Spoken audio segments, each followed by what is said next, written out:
Se a gente pensar na criança e no adolescente, a gente pensar em fase de mudança, onde a gente mais modifica durante a vida. Então você tem desde o processo de aprender a andar, falar, mamar, até chegar na escola. É um processo de muitas transformações, então tudo é muito novo, né? Tanto para a criança como para o entorno, seja para a família, seja para a comunidade que ele está inserido.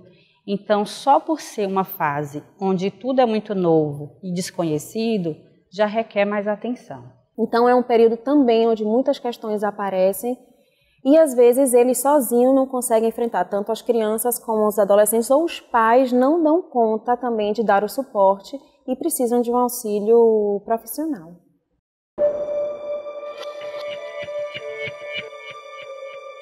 Existem distintas formas da angústia ou do sofrimento da criança aparecer, ou do próprio jovem, né? Transtornos de linguagem, de aprendizagem, transtornos do espectro autista, medos, fobias. Se a gente pensa nos jovens, já hoje em dia principalmente, tem muitas escarificações, às vezes vem como uma tentativa de suicídio, depressão, transtornos psicossomáticos, dificuldade de atenção, gagueira. Então a gente tem desde o transtorno de desenvolvimento para aprendizagem, uma inabilidade motora, a gente tem um déficit intelectual, a gente tem o autismo, então a gente tem uma série de comportamentos que a gente já consegue identificar algo a ser trabalhado.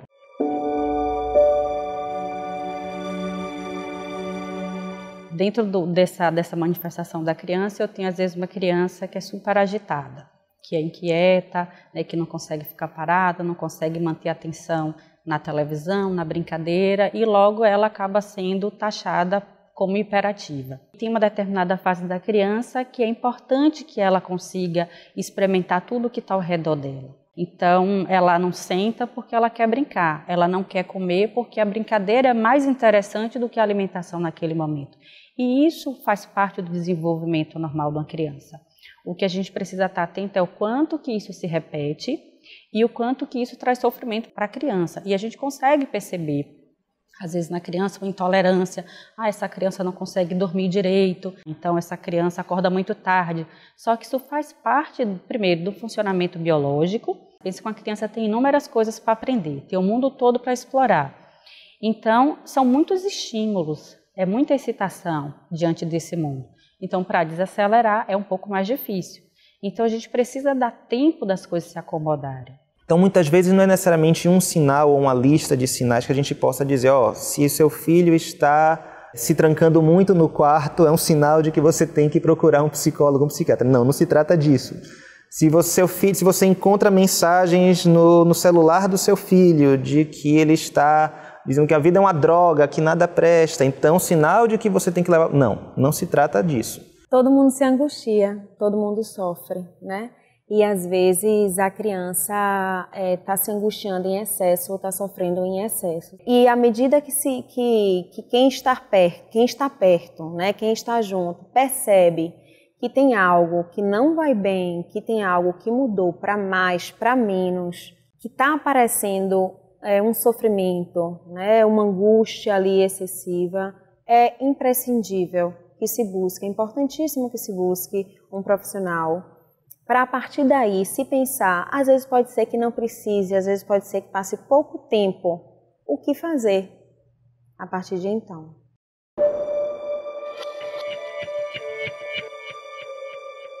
A família, no processo, ela tem que ser parceira, né? Porque existe um sofrimento também dessa família, né? O que fazer? Por que está diferente dos outros? Né? Por que está tão triste? Por que está isolado no quarto? Então, é você auxiliar, ajudar, muitas vezes intermediar essa relação que por motivos outros, né? Ela está contaminada já. Porque acorda tarde, porque não vai para a escola, porque fila aula, porque está com a namorada, entre outras coisas. Então, organizar digamos assim, essas relações interpessoais familiares, né? E orientar a família do que está acontecendo. Porque quando você tem um conhecimento, a coisa fica mais fluida, né? Quando se sabe o que está acontecendo com o seu filho. Seu filho, na maioria das vezes, é o seu maior bem. Então, o que está acontecendo com ele? Né? Por que está triste? Ou por que está tão agitado? Por que não consegue sentar?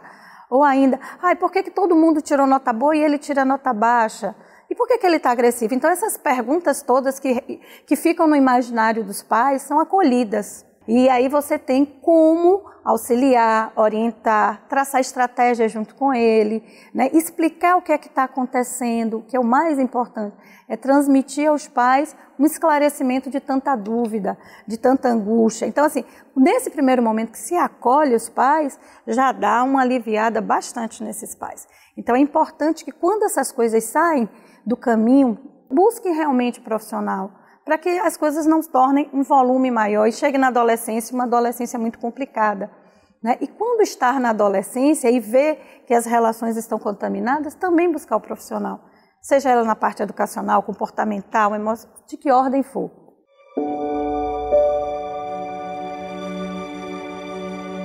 A gente tem um termo em neurobiologia que é plasticidade. Significa que é um cérebro que está em desenvolvimento e que tem grandes potencialidades. Significa que existe uma capacidade muito grande de incorporar novas habilidades, novas informações, e mesmo problemas nesse funcionamento psíquico têm uma possibilidade grande de serem superados.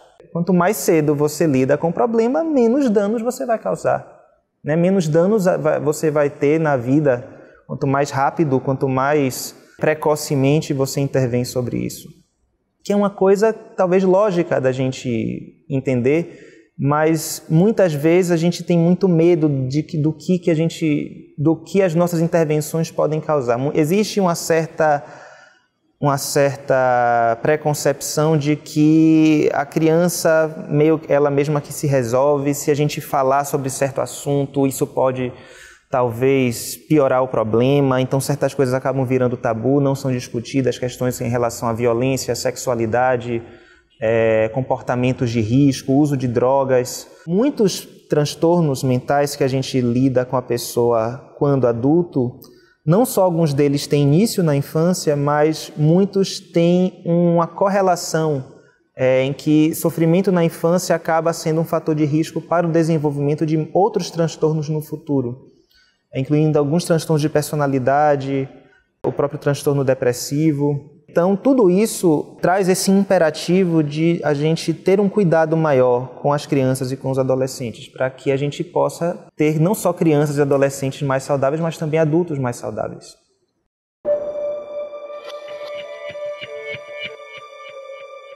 Crianças e jovens precisam de um olhar diferenciado.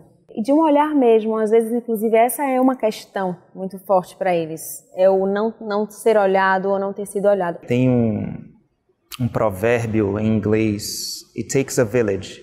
Significa que é necessário uma vila para criar uma criança. E eu acho que traduz um pouco isso, essa necessidade de que vários olhares se debrucem sobre a criança e adolescente. Não é só uma perspectiva, não é só uma pessoa que é responsável.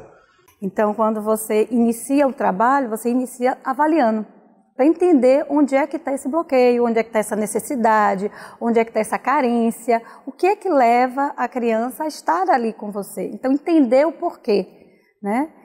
E depois desse processo de avaliação, inicia-se o processo de intervenção, de encaminhamento, que de repente você descobre, essa questão não é com o psicopedagogo, é com o terapeuta ocupacional, ou então não, é uma questão mais da área da emoção, do comportamento, vamos encaminhar para o psicólogo, né? Não, é uma coisa, ele está muito tenso, né? Esse momento é de angústia, então ele pode aliviar através da música ou da arte. Algo que foi simbolizado na arte, que foi manifestado, então já se constitui ali um elemento para o psicólogo dar uma continuidade.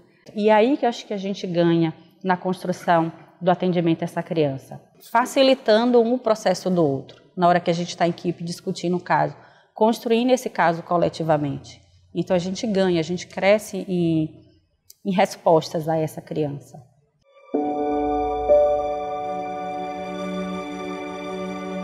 Primeiro eu acolho, eu vou escutar mesmo, escutar a demanda, há um acolhimento inicial, quer seja do familiar, quer seja já especificamente do paciente. Ofereço aquele espaço, é muito comum eu dizer, inclusive para as crianças, ou até pedir aos pais já inicialmente para anunciarem, que este é um espaço também para eles ali, que eles sintam aquele espaço como próprio e que eles possam tomar como próprio, porque aquele é um espaço onde eles vão estar expressando as questõezinhas deles, né? Então, assim, jogando um jogo lá de fantoche ou brincando de casinha que vão estar falando das questões familiares. O tratamento vai ser específico para cada um, porque cada um tem uma história própria.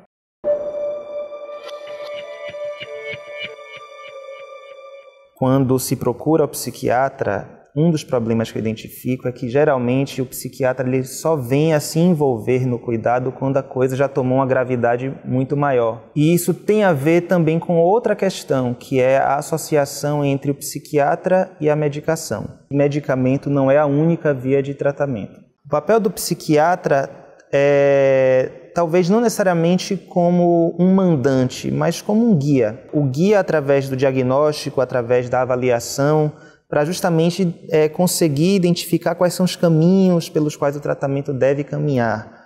Eu penso que essa talvez seja a maior contribuição da psiquiatria.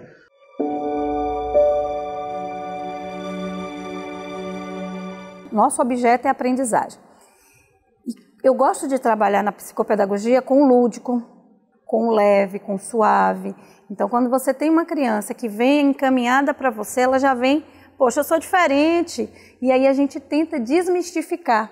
Porque muitas vezes não é diferente porque tem um transtorno, tem um problema. É diferente porque aprende de forma diferente. É muito importante a gente entender que as pessoas aprendem de forma diferente, não é uma coisa linear, não é homogêneo. Eu sou ótima em português, eu tenho que ser ótima em matemática, isso não acontece. Tem crianças e adolescentes que eles têm realmente alguns transtornos, como a dislexia, a descalculia, a disgrafia, a desortografia, né? Ou seja, dificuldade nesse processo, que pode ser específico de cada área, português, matemática, compreensão da própria lógica, e que tudo isso pode ser acompanhado.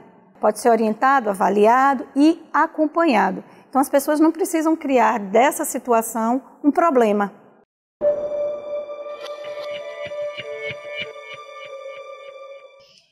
A terapia ocupacional, ela trabalha com a ocupação humana, né? Então, tudo que for da rotina, que for da vida diária de uma pessoa, vai ser elemento de intervenção da terapia ocupacional.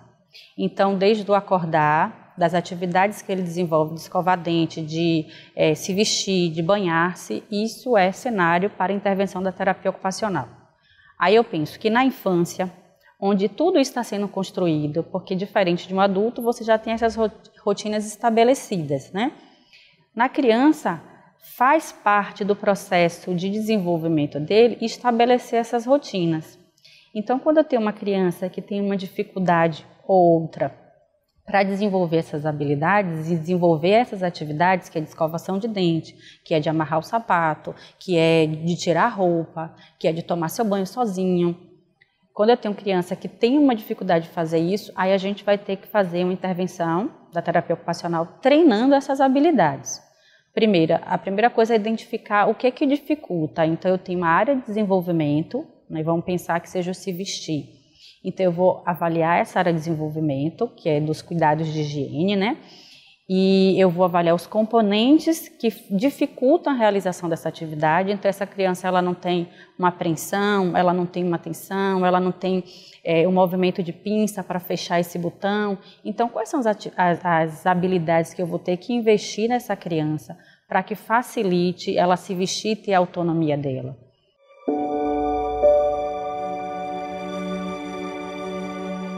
Bem, a arte, ela transforma até, né? Se você dá um pedaço de argila, aquilo vai ser transformado. E de uma forma tão inusitada que aparecem certas coisas inesperadas e que daí pode provocar uma fala. Então, isso já é um começo de transformação. A arte-terapia, no caso, que é o veículo do meu trabalho, ela é um recurso terapêutico e que possibilita um canal de expressão e de comunicação muito natural, espontâneo, lúdico, e isso é muito importante no atendimento com as crianças.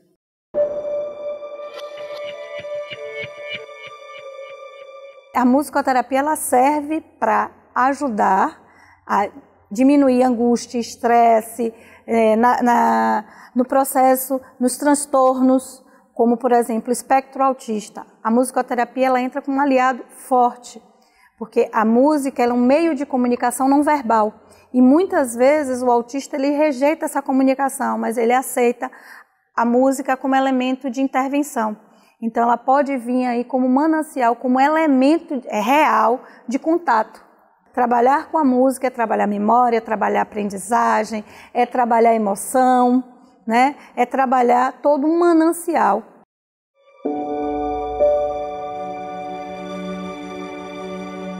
Se a gente pensa no infantil, quando as crianças ainda não têm uma capacidade simbólica de falar ou de se expressar como um adulto, nós ofertamos um espaço com recursos lúdicos, espelho em sala, para poder trabalhar a relação da imagem, para poder trabalhar a relação com o eu e com o outro, a diferenciação. Quando a criança ela chega, ela vê aquilo é meu, isso é meu, essa sala é minha.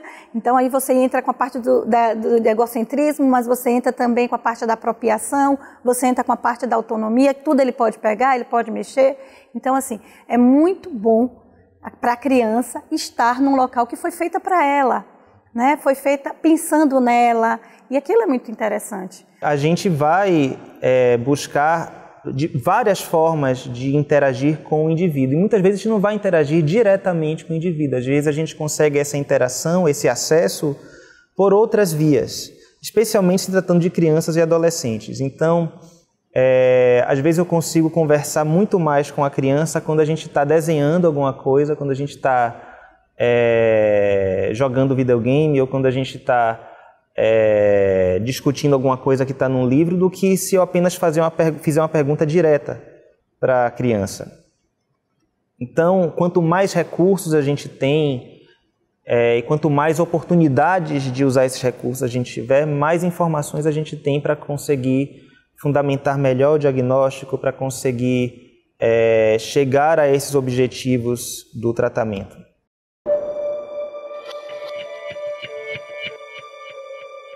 O nosso SET ele é planejado, ele é pensado, ele é elaborado para acolher. A gente está para auxiliar no processo de desenvolvimento quando ele sai por algum motivo da ordem. Então, você tem ali o especialista que vai ajudar na parte medicamentosa, na parte da aprendizagem, na parte das atividades, introduzindo outros elementos como música, arte, e que isso possa ficar mais suave, mais agradável, que é a fase que a gente está falando. Não precisa ser tão complexo. Faz parte essa fase, esse turbilhão de coisas, mas é possível a gente conseguir junto tornar isso mais leve. E a presença que se faz, às vezes, só de a pessoa estar lá e estar ouvindo o que se tem a dizer, e aquela garantia de que não importa o que aconteça, essa pessoa vai estar lá ao lado, muitas vezes é o que falta nesse indivíduo. Então, às vezes, só dar o espaço para que essa pessoa fale, e ela não, às vezes não fala apenas por meio de palavras, ela fala por meio de atitudes, ela fala por meio de emoções, às vezes é um choro, às vezes é um grito de raiva, mas é preciso ouvir. E eu acho que é isso que traz mais diferença, se o tratamento vai ter um sucesso ou não. É que essa pessoa esteja lá presente, que se faça ouvir.